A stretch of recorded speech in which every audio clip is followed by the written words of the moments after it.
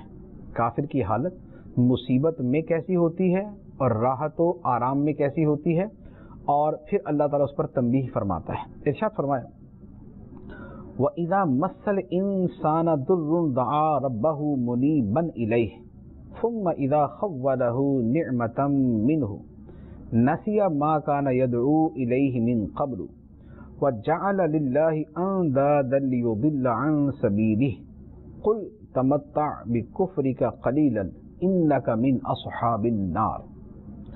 اور جب آدمی کو کوئی تکلیف پہنچتی ہے تو اپنے رب کو اس کی طرف رجوع کرتے ہوئے پکارتا ہے، تو اپنے رب کو پکارتا ہے اس کی طرف رجوع کرتے ہوئے۔ پھر جب اللہ اسے اپنے پاس سے کوئی نعمت دے دے تو وہ اس تکلیف کو بھول جاتا ہے جس کی طرف وہ پہلے اپنے رب کو پکار رہا تھا، اور اللہ کے لیے شریک بنانے لگتا ہے تاکہ اس کے راستے سے دوسروں کو بہکا دے۔ اے حبیب تم فرماؤ کہ اے کافر، اے مشرک، تھوڑے دن اپنے کفر کے ساتھ فائدہ اٹھا لے، بے شک تو دوزخیوں میں سے ہے۔ جو شرک کرنے والا ہے بے شک تو دوزخیوں میں سے ہے۔ یہاں پر اللہ تعالیٰ نے جو کیفیت بیان فرمائی ہے وہ ویسے تو کافر و مشرک کے بارے میں ہے کہ جب کسی مصیبت میں پڑتا ہے تو فوراً اللہ تعالیٰ کو پکارتا ہے کہ اے اللہ مجھے اس مصیبت سے نجات دے دے۔ جب اللہ تعالیٰ اسے نجات دے دیتا ہے، اپنی طرف سے اسے کوئی نعمت دیتا ہے، تو پھر وہ اللہ تعالیٰ کو بھول جاتا ہے، پھر اپنی تکلیف کو بھول جاتا ہے، پھر اس وقت کی حالت کو بھول جاتا ہے کہ میں مصیبت کے اندر تو خدا کو پکار رہا تھا، اور پھر دوبارہ اپنے بتوں کی طرف متوجہ ہو جاتا ہے۔ یہ طریقہ تھا مشرکین کا کہ جیسے سمندر میں کبھی پھنس گئے تو اب جو ان کے بت ہوا کرتے تھے تو سمندر میں پھنسے ہونے کے بعد بتوں کو نہیں پکارتے تھے، پھر صرف اللہ کو پکارتے تھے، لیکن جب سمندر سے باہر نکلتے تھے دوبارہ اپنے بتوں کے پاس جانا شروع ہو جاتے تھے۔ تو ان کو اللہ تعالیٰ نے فرمایا کہ یہ مصیبت میں تو خدا کو پکارتے ہیں، لیکن جب مصیبت سے نکل آتے ہیں اور نعمت میں آ جاتے ہیں، راحت میں آ جاتے ہیں، تو پھر دوبارہ اسی طرح شرک میں مبتلا ہو جاتے ہیں۔ تو ان کے لیے کیا ہے؟ فرمایا کہ ان کو کہہ دو کہ اپنے کفر سے تھوڑے دن فائدہ اٹھا لو، بے شک تو جہنمیوں میں سے ہے۔ اے مصیبت کے وقت تو خدا کو یاد کرنے والے لیکن نعمت کے وقت خدا کے ساتھ شریک ٹھہرانے والے تو اپنے کفر سے فائدہ اٹھا لے، بے شک تو جہنمیوں میں سے ہے۔ یہ یہاں پر ویسے تو کافر و مشرک کے بارے میں ہے، لیکن ویسے توجہ طلب بات ہے، ہمارا جو حال ہے الحمدللہ مسلمان ہیں، ہم خدا کو ماننے والے، توحید کا اقرار کرنے والے ہیں، دل و جان سے تسلیم کرنے والے ہیں، لیکن بہت ساری چیزوں میں ہمیں بھی اپنے احوال پہ توجہ دینے کی حاجت ہے۔ ہماری حالت جو ہے وہ یہ تو نہیں ہے کہ معاذ اللہ راحت میں شرک کرنے لگ جائیں، لیکن اتنی بات ضرور ہے کہ مصیبت کے اندر تو ہم خدا کو پکارتے ہیں، لیکن جب آسائش اور آرام آ جاتا ہے تو پھر خدا کو بھول جاتے ہیں۔ یہ ہماری روزمرہ کا معمول ہے۔ جب کسی کا بیٹا بیمار ہوا، کسی کی بیوی بیمار ہوئی، بیوی کا شوہر بیمار ہوا، کسی کے ماں باپ بیمار ہوئے، اب یہ فوراً بھاگم بھاگ مسجد میں جائے گا، نمازیں پڑھے گا، نفل پڑھے گا، صدقہ کرے گا، دعائیں کرے گا، منتیں مانے گا، نظریں مانے گا، سب کچھ کرے گا۔